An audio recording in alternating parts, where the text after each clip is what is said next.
வணக்கம். காலையில் 15,000 ஸ்டெப்ஸ் நடந்துட்டேன். 10,000 தான் சொல்லியிருந்தேன், ஆனால் 15,000 நடந்திருந்தேன். இப்போ அகெயின் ஒரு 15,000 நடக்கலான்னு ஸ்டார்ட் பண்ணியிருக்கிறேன். ஸோ நம்மளோட டார்கெட் 20,000 ஸ்டெப்ஸ் தான்.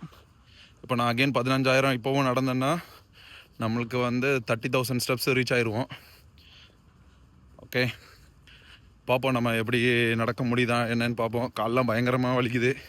திடீர்னு இல்லாமல் இன்றைக்கி இப்போல்லாம் நடக்க ஆரம்பிச்சோடனே கால் வலிக்குது. நல்லா எவ்வளோ ஸ்டெப்ஸ் நடக்கிறேன்னு சொல்லி அப்டேட் பண்ணுறேன். வீட்டில் துளசி பூஜையை முடிச்சுட்டு நடக்க ஸ்டார்ட் பண்ணிட்டேன். வீட்டுக்கு வந்துட்டேன். 15,000 ஸ்டெப்ஸ் நடக்கலான்னு பிளான் பண்ணேன். ஆனால் 5,000 ஸ்டெப்ஸ் தான் நடந்தேன். 10,000 ஸ்டெப்ஸ் நடக்க முடியல. பயங்கரமாக கால் பெயின் ஆகுது. மிச்சத்தை நாளைக்கு காலையில் கண்டினியூ பண்ணிக்கலாம். நம்மளோட டார்கெட் 20,000 ஸ்டெப்ஸு, அது அச்சீவ் ஆயிருச்சு இன்னைக்கு. இனி நாளைக்கு 20,000 ஸ்டெப்ஸு அச்சீவ் பண்ணுவோம். Day 2 completed. Thank you for watching. Subscribe பண்ணுங்க, லைக் பண்ணுங்க.